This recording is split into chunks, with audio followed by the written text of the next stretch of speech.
Le droit foncier et les droits réels sont deux branches bien distinctes du droit marocain. Distinctes mais indépendantes l'une de l'autre. En effet, le droit foncier reste tributaire des principes édictés par le Code des droits réels. Et l'immatriculation foncière a pour objet les droits réels. Dans les universités européennes, les principes édictés par le Code des droits réels font partie du droit des biens. Sauf que pour des raisons historiques qui datent de l'époque du protectorat, nous n'avons pas pu avoir un code de droit des biens, mais uniquement un code de droit réel. Et même ce code de droit réel n'est en réalité qu'un code de droit réel immobilier. L'adage res mobilis res vilis continue ainsi d'influencer notre droit. Alors, le code marocain des droits réels est le fruit d'un travail colossal qui visait à réformer l'ancien code des droits réels et la matière immobilière de manière générale. Bien qu'il a plusieurs points positifs qu'il faut saluer, comme toute œuvre humaine, ce code accuse quelques imperfections. L'immobilier demeure la colonne vertébrale de ce code. Il suffit de voir les définitions que donne le législateur au droit de la propriété ou à la possession, pour s'en rendre compte. En effet, ce code définit la propriété immobilière et non la propriété de manière générale. Il définit la possession immobilière et non la possession. L'influence de l'immobilier sur le côté droit réel apparaît même dès le premier article. Alors, vous le savez, le droit est une discipline propice aux dichotomies. Droit privé, droit public, droit réel, droit personnel, fait juridique, acte juridique. La dichotomie la plus importante, qui concerne le droit des biens, demeure celle qui oppose les personnes aux biens. Cette distinction crée aussi une hiérarchie entre les deux. Les personnes ont plus de valeur que les biens et ne sont pas susceptibles, au moins depuis l'abolition de l'esclavage, d'être appropriées, car elles sont frappées du sceau de l'extra-patrimonialité et donc elles sont non évaluables en argent, alors que les biens peuvent l'être et font partie du patrimoine de la personne. D'ailleurs, le droit se définit comme l'ensemble des règles qui organisent les rapports entre les personnes et non pas entre les biens. Le terme bien a de multiples sens. En droit, la notion de bien est mystérieuse et elle est en perpétuelle évolution. Elle désigne toutefois et de manière globale une chose qui a une matérialité et qui fait l'objet d'une appropriation. Les biens, c'est bon. La notion de bien s'oppose à celle de droit qui se définit comme un ensemble de prérogatives immatérielles. Dans un sens moral, le bien désigne ce qui possède une valeur morale, qui doit être donné comme exemple à suivre. Alors, le droit des biens est un droit qui jongle entre crise et évolution. Il est à souligner que le droit des biens est un droit en crise, un droit qui se recherche.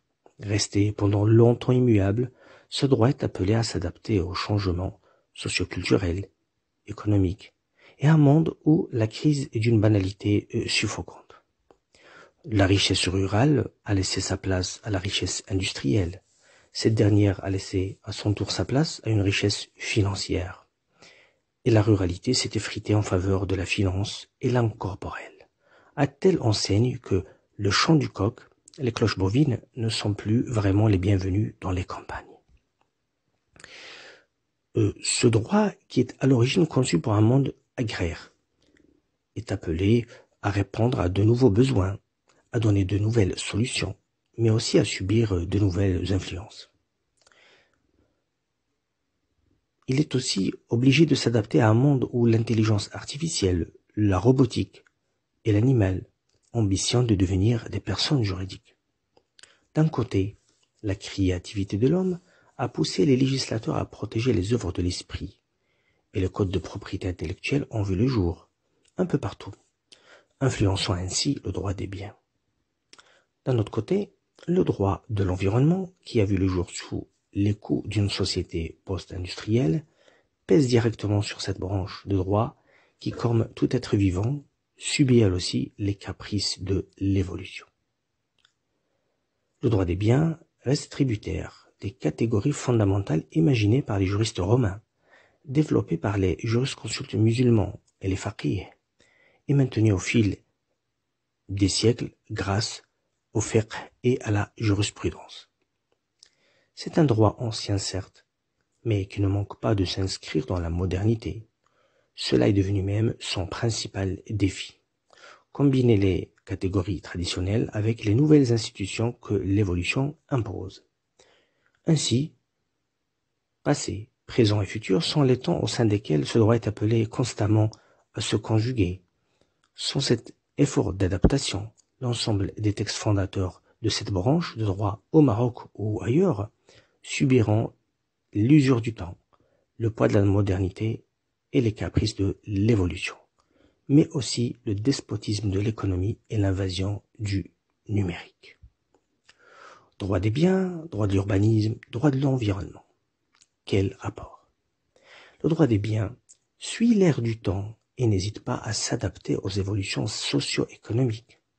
Depuis le Dahir fixant la législation applicable aux immeubles immatriculés de 1915, bien des choses ont changé. La ruralité au Maroc a reculé et la démographie des campagnes a chuté en faveur d'une surpopulation dans les grandes villes et leurs périphéries. Il y a plus de citadins au Maroc que de paysans, un phénomène observable dont les statisticiens rendent compte chaque année. Le Maroc d'aujourd'hui est un pays de citadins. Chaque culture connaît des formes d'appropriation différentes. Les formes que le Maroc a connues varient entre les influences du droit coutumier amazigh, du droit musulman, et quelques coutumes arabes et du droit intermédiaire dit droit du protectorat. Et puis aussi des influences du droit moderne ou encore le droit positif. Sur le plan socio-économique, mais aussi culturel, le foncier demeure la valeur sûre en droit des biens. Dans les villes comme dans les campagnes, le foncier est à la base de la richesse. Plusieurs proverbes confirment la valeur du foncier dans la culture marocaine. Celui qui vend sa terre, c'est de son honneur, dit le proverbe. Man baha ardahu, baha irdah. Aussi le bailleur a moins de poids social que le propriétaire, et le logement est le bien familial par excellence. Les Marocains ne sont pas une exception puisque, comme le confirme le professeur Pierre Catala, de la Californie à l'Oral, tous les bons pères de famille avaient à peu près le même patrimoine standardisé, formé d'un logement, d'un emploi, de biens, de consommation et de loisirs. Dans son évolution, le droit des biens se caractérise de plus en plus par une intervention accrue de la puissance publique, de l'État, du droit de l'urbanisme et le fructus, l'usus et l'abusus se voient souvent cantonnés dans des clôtures juridiques qui rétrécissent leur champ d'action. Déjà à l'époque du protectorat, le Maroc s'était doté d'une politique urbaine dans le but de la pacification, mais aussi d'empêcher une anarchie dans les constructions ainsi qu'une présence quasi diabolique de béton dans les villes. L'aphorisme du maréchal Lyautey à ce propos très révélateur. En effet, Lyautey avait déclaré dans une phrase restée dans les annales de l'urbanisme, j'ouvre les guillemets, un chantier vaut un bataillon. Le duo Lyautey-Prost pose les fondements d'une idéologie urbanistique. Et des années après, le Maroc fait recours à cette même politique afin d'endiguer le fanatisme et assécher ses étangs. Le Maroc dès 1992 va appliquer une politique urbanistique inclusive, se basant sur un arsenal de textes juridiques dans le Dahir numéro 192-31 du 15 de l'Hijja 1412, 17 juin 1992, portant promulgation de la loi numéro 12-90 relative à l'urbanisme sera le fer de lance. Cette politique urbanistique permettra de lutter contre les bidonvilles. Elle favorisera l'accès à l'électricité, à l'eau potable pour une bonne partie de la population et encouragera les lotissements. Cette politique, faudra-t-il le souligner, est aussi un moyen de lutter contre le fanatisme, sachant que les bidonvilles des grandes villes étaient un réservoir démographique pour les organisations fanatiques. Le droit de l'urbanisme limite donc le droit de la propriété immobilière par une série d'autorisations administratives et de plans d'aménagement. Les textes relatifs au lotissement à la copropriété et à la construction fleurissent un peu partout. Le droit de l'environnement, à son tour, cadre et limite le droit de la propriété immobilière. L'exemple, la loi relative à la protection et à la mise en valeur de l'environnement, numéro 11-03, promulguée par le Dahir numéro 103-59 du 12 mai 2003, est à ce titre un texte fondamental. Ainsi, les installations dangereuses sont soumises à des autorisations et certains projets nécessitent une étude d'impact. Le permis de construire devient un outil administratif efficace afin de protéger l'environnement, mais aussi limite considérable au droit de la propriété immobilière. Urbanisme et environnement sont donc une limite au droit de la propriété immobilière au Maroc. La loi sur l'eau, elle est aussi une limite au droit de la propriété immobilière. Elle soumet tout projet relatif à l'eau à une autorisation. Par ailleurs, le propriétaire de la terre n'est pas propriétaire de l'eau qui se trouve dessus. Il n'a que le droit d'usage qui est cantonné par une série d'autorisations et surtout par un contrôle de la part de l'agence de bassin hydraulique, comme le confirme l'article 4 de la loi 36-15. J'ouvre les guillemets. Le domaine public hydraulique est inaliénable, insaisissable et imprescriptible. Le droit d'usage du domaine public hydraulique est accordé dans les conditions fixées par la présente loi et les textes pris pour son application. Un autre facteur qui pourrait dans l'avenir limiter le droit de la propriété est la politique des nationalisations, mais on ne va pas entrer dans ce détail. Passons maintenant à l'étude de la relation entre la chose et le bien. C'est un paragraphe un peu plus philosophique, mais qui nécessite quand même une petite analyse. Le droit des biens s'attache à distinguer la chose du bien, mais aussi l'être de l'avoir. Avoir, vous le savez, c'est bien, ça pourrait rendre heureux, mais être, c'est encore mieux. Et avoir pour être, c'est encore mieux que de n'avoir que pour avoir. Car exister est le plus grand des biens. La vie est un don, une chance. Elle ne serait réduite à l'avoir, à la richesse, à l'argent. Al-malu laysa kullu shay'in. Car ce qui rend une vie heureuse, c'est justement des choses non appropriables, extra-patrimoniales, comme la liberté, le coucher du soleil, l'air pur des plaines, les coquelicots, une bonne santé, des enfants. Bref, vivre, c'est avoir la conscience d'être. الأشياء التي تجعلنا سعداء ليست بالضرورة أشياء قابلة للتملك أو قابلة للبيع أو الشراء. Alors, qu'est-ce qu'au fond un bien? Est-ce que toute chose est un bien? Un bien est à l'origine une chose sur laquelle naissent des droits qui donneront naissance à leur tour à un bien. Chose, droit, propriété, bien, des notions qui partagent plusieurs caractéristiques, qui peuvent rendre flou toute approche. C'est ce que confirme un auteur dans sa tentative de définir ces notions paradoxales, car ces notions se définissent les unes par rapport aux autres, d'où le risque de tomber soit dans un paradoxe mu'adila, soit dans une tautologie tahsil ou hasil. En effet, et là je cite l'auteur, et dit-on, bien, une chose susceptible de propriété, la propriété étant le type même du droit réel, droit exercé sur une chose sans l'intermédiaire de quiconque, mais la catégorie des biens comprend aussi les droits réels, d'où l'on devait conclure que la propriété comme droit réel est un bien, donc une chose susceptible de propriété. L'auteur est le professeur Marie-Laure Mathieu. À l'origine, le bien est une chose, mais qu'est-ce que la chose? Cette question puise ses racines dans les temps les plus lointains et les terres les plus fertiles de la philosophie. Chose et bien sont une parfaite illustration du passage du fait au droit. Deux mondes si proches, très différents, dont l'appartenance à l'un ou l'autre détermine la juridicité et la nature de toute chose. Ainsi, la définition de la chose déterminera celle du bien. Le mot chose s'avère rebelle à toute définition, car il est porteur de plusieurs sens. الشيء كل شيء. Ainsi, la chose est toute chose, disait Heidegger. La chose est une pierre, un téléphone, un animal. Mais au sens étroit, on peut avancer que la chose signifie ce qui est visible, ce qui est à la portée des mains. En langue arabe, la chose, الشيء, trouve sa racine étymologique dans le verbe à 3 lettres sha'a, qui signifie vouloir, car la volonté crée parfois les choses, puisque les choses sont tout ce qui existe, mais aussi tout ce qui s'imagine ou dont on peut parler. Les choses sont donc soit existantes objectivement, soit le fruit de la volonté et de l'imagination. Comme la philosophie, le droit s'intéresse aux choses. Le droit ne peut leur être indifférent.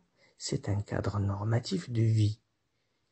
Et par ce biais, il est appelé à se prononcer sur des choses. Choses hors du commerce, choses dans le commerce, choses consomptibles, choses communes, choses d'autrui, etc. On peut trouver les traces de la chose dans plusieurs branches de droit. En responsabilité civile, par exemple, on est responsable de la chose qui est sous notre garde. Chacun doit répondre du dommage causé par les choses qu'il a sous sa garde lorsqu'il est justifié que ces choses sont la cause directe du dommage, dispose l'article 88 du Dahir formant Code des obligations et contrats. Et c'est ainsi que la responsabilité nécessite parfois l'existence de la chose, et la chose ainsi précède la responsabilité. Citation des professeurs Philippe Simler, François Terré, Droit civil, Dalloz, 10e édition. En droit pénal, le vol est défini comme la soustraction frauduleuse de la chose d'autrui. Et la jurisprudence a eu à plusieurs reprises à l'occasion de dessiner les contours de la notion de chose. Passons maintenant à la classification des choses. Le droit des biens distingue entre plusieurs catégories de choses. Les choses consomptibles et les choses non consomptibles, les choses fongibles et les choses non fongibles, et enfin les choses hors du commerce et les choses marchandes. Ce sont les distinctions les plus connues. Parlons maintenant des choses consomptibles et des choses non consomptibles. Les choses consomptibles sont les choses qui se consomment par le premier usage, du seul fait que l'on s'en sert suivant leur destination, en ce sens qu'elles disparaissent à mesure de l'utilisation que l'on en fait. C'est le cas des denrées alimentaires, du carburant, d'une bouteille d'eau, d'une baguette, d'un kilo de pommes de terre, d'un litre de lait. Quant aux choses non consomptibles, elles sont susceptibles d'usages qui s'échelonnent dans le temps. Leur usage entraîne seulement une détérioration relative. On peut citer l'exemple d'une voiture ou d'une maison. Le fondement de la distinction repose sur le critère de la consommation. Ces choses sont à usage unique. La destruction de la chose par le premier usage pose le problème de la destruction physique ou de la destruction de l'utilité ou de la perte de l'utilité. Ce qui pose la question de la perte de la chose par le premier usage, perte absolue ou relative. Je vous donne un exemple. Le billet de banque, quand il est utilisé par son détenteur, il est perdu, mais pas dans l'absolu, puisqu'il peut être réutilisé par son nouvel acquéreur. Car au fond, il véhicule des valeurs, contrairement au bois de chauffage ou un litre de lait, qui est perdu, mais de manière absolue. Il ne peut pas servir comme consomptible, le bois de chauffage, à d'autres. Il est donc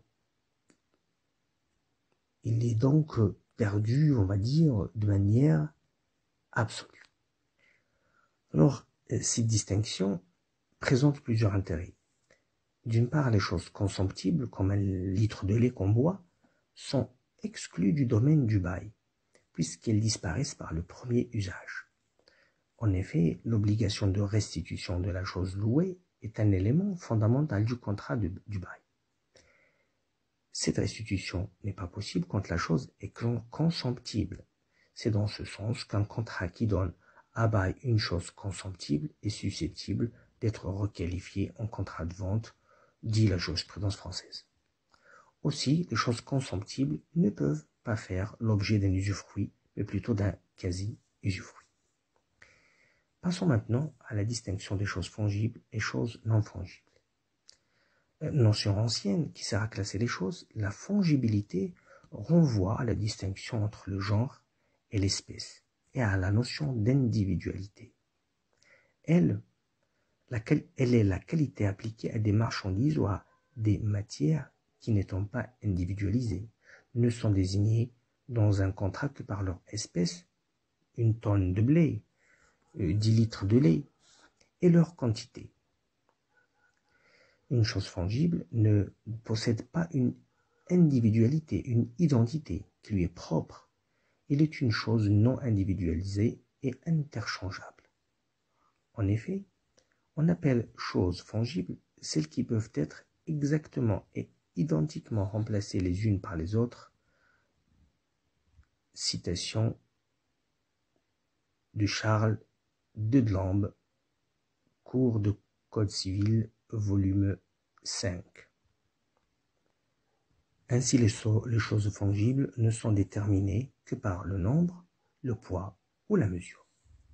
Elles sont envisagées dans leur genre et non pas dans leur identité, comme le billet de banque ou une tonne de cacao. Par contre, les choses non fongibles, qu'on appelle aussi corps certains, sont des choses qui se définissent par des caractéristiques qui leur sont propres. Elles sont de ce fait aperçues dans leur individualité et ne sont pas interchangeables, telle une œuvre d'art ou une voiture personnalisée.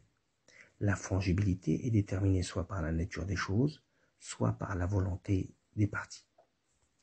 La distinction, elle présente plusieurs intérêts, dont on citera quelques exemples.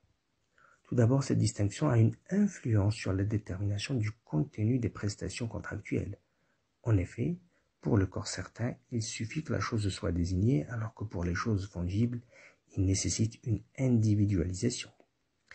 Aussi, la distinction présente un intérêt particulier et important dans le contrat de vente relatif au transfert de la propriété de la chose et à la charge des risques. Ainsi, quand la vente porte sur des choses de genre, le transfert de propriété est retardé en attendant l'individualisation de la chose vendue. Passons maintenant à l'étude des choses hors du commerce et des choses marchandes. Les choses hors du commerce forment une catégorie qui contient des éléments hétéroclites. La distinction remonte au droit romain et elle a des origines religieuses, res divini iuris, car il y avait des choses qui étaient soustraites au pouvoir des hommes, du fait qu'elles appartiennent aux dieux. Les choses hors du commerce ne peuvent être l'objet de conventions, ne peuvent pas à ce titre être vendues ni prêtées. Les choses hors du commerce nécessitent une précision relative à la chose et à la commercialité. Il est à préciser que la personne humaine n'est pas une chose, et qu'elle a une dignité, et ce même si le corps humain n'échappe pas à l'emprise de certains contrats, comme le contrat de travail ou le contrat médical. L'humain n'est pas une chose, mais un être. Quant aux produits du corps humain, ils sont considérés techniquement comme des choses par anticipation. La commercialité. Le sens du mot commerce signifie la non-inclusion dans la société marchande, ce qui n'interdit pas d'autres formes de circulation. En effet, j'ouvre les guillemets, la commercialité d'une chose marque son attitude à circuler d'un patrimoine à un autre. C'est le régime applicable aux choses ordinaires. A contrario, la chose frappée par le sceau de l'extra-commercialité voit sa circulation proscrite. Elle est assignée à demeure d'un patrimoine qu'elle ne peut plus quitter. Citation de Gaëtan Marin, Choses hors du commerce et notions voisines dans la revue Droit, page 205 à 216. Dans ce sens, il est intéressant de distinguer les actes gratuits des actes à titre onéreux, car une chose peut échapper au rapport marchand sans échapper au commerce juridique. Elle peut être hors du marché sans être hors du commerce juridique. C'est le cas, à titre d'exemple, du don d'organes. Je peux faire don d'un de mes organes à une autre personne. Donc là, il y a un transfert, mais il ne m'est pas possible de lui vendre cet organe. Là, on est hors de la commercialité, mais dans le commerce juridique. Il y a d'autres choses qui sont proprement hors du commerce juridique ou marchand, ne peuvent être appropriées ou transmises, comme les choses dangereuses, les armes biologiques ou bactériologiques. Il est à ce propos nécessaire de rappeler que le Maroc a signé la Convention sur l'interdiction des armes biologiques le 2 mai 1972, entrée en vigueur le 21 mars 2002. Passons maintenant à la notion de bien. Même si la notion est polémique, quelques critères relevés par la doctrine permettent de la cerner. Le bien est une chose évaluable en argent, le bien est une chose appropriable. Titre 1, le bien est une chose évaluable. Les biens ont une valeur pécuniaire. C'est le premier critère qui les distingue des choses et des personnes. Portalis disait, les choses ne seraient rien pour le législateur sans l'utilité qu'en tirent les hommes. D'après Portalis, c'est l'utilité des choses pour les hommes qui les élève au statut de bien. La valeur des choses, entendue comme utilité qu'elle procure, permet à une chose de s'affranchir de l'enfer des choses pour intégrer l'Éden des biens. Al-Khuruj min jahim al-ashya' ila jannati al-amwal. Les biens ont une double valeur, une valeur d'usage et une valeur d'échange, ce qui permet leur cession par exemple. Un bien donc est une chose utile car dotée de ces deux valeurs. Toutes les choses qui ne sont pas dotées d'une valeur d'usage ni d'une valeur d'échange ne sont pas des biens et demeurent prisonnières de l'enfer et des choses. Le bien est une chose appropriable. Un bien est donc une chose appropriable. Les biens peuvent faire l'objet d'un droit de propriété.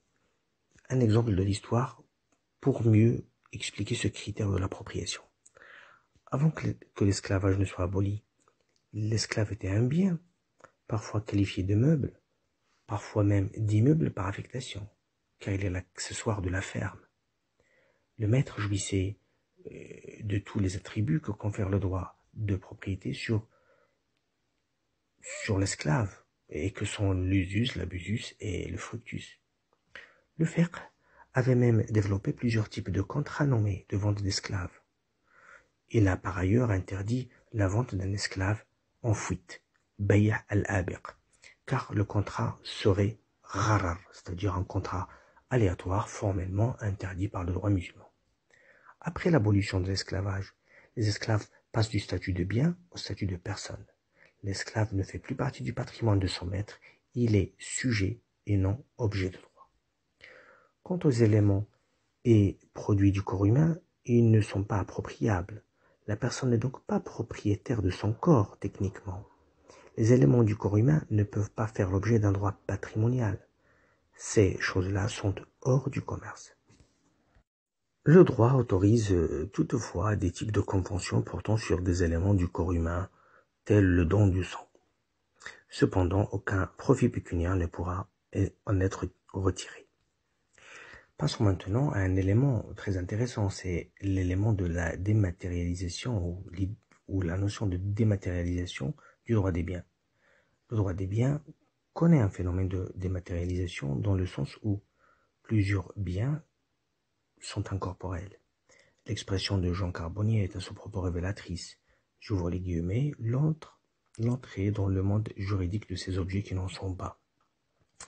Un phénomène de dématérialisation est mené par la montée des biens incorporels, produits de l'intelligence humaine ou artificielle, du talent. Les biens incorporels sont devenus les leviers de l'économie. Droits d'auteur, marques, œuvres artistiques, know-how, propriété de l'information.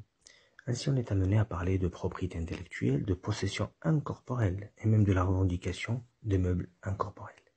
Cette dématérialisation oblige même d'autres branches de droit à s'y adapter, comme le droit pénal, qui doit recevoir l'incorporalité des biens et lui apporter sa protection. Le droit des biens connaît aussi un phénomène de fragmentation, phénomène observé ailleurs dans d'autres branches de droit qui tendent vers la spécialisation. Le Dahir, formant code des obligations et contrats, a connu le même destin avec l'essor de branches dérivées comme le droit de consommation. En droit des biens, l'immeuble par exemple voit son régime juridique se diversifier selon plusieurs critères. Son emplacement, disons sa géographie. L'immeuble fait-il partie du droit rural ou du droit des biens? Sa fonction, le logement familial est plus protégé et subit l'influence du droit de la famille, etc. Au final, quel avenir au droit des biens? L'évolution ne s'achève pas. Et on a un courant de doctrine qui avance l'idée selon laquelle les catégories anciennes, les vieilles marmites, ne peuvent plus cuisiner de nouvelles recettes. Et au lieu d'essayer de s'adapter ou d'adapter les vieilles règles, il faut en créer de nouvelles. C'est, on va dire, c'est une opinion qu'on peut, on va dire, discuter. L'humain, le végétal, l'animal, la nanotechnologie, la bioéthique, les cellules souches, les organismes génétiquement modifiés, l'intelligence artificielle, la robotique, les drones. Le monde change et peut-être que le droit des biens n'a pas le choix et doit évoluer. Car au moment où le droit des biens connaît de nouvelles catégories, de nouvelles choses qui deviennent des biens, d'autres biens échappent à ce droit et ambitionnent de devenir des personnes juridiques à part entière, soit via des fictions juridiques, comme c'est le cas des robots, soit via l'argument de la sensibilité, comme c'est le cas de l'animal ou du végétal. Je vous remercie pour votre écoute. Je vous donne le rendez-vous la séance prochaine où l'on aura comme sujet principal l'étude et l'analyse de la notion du patrimoine. Merci beaucoup.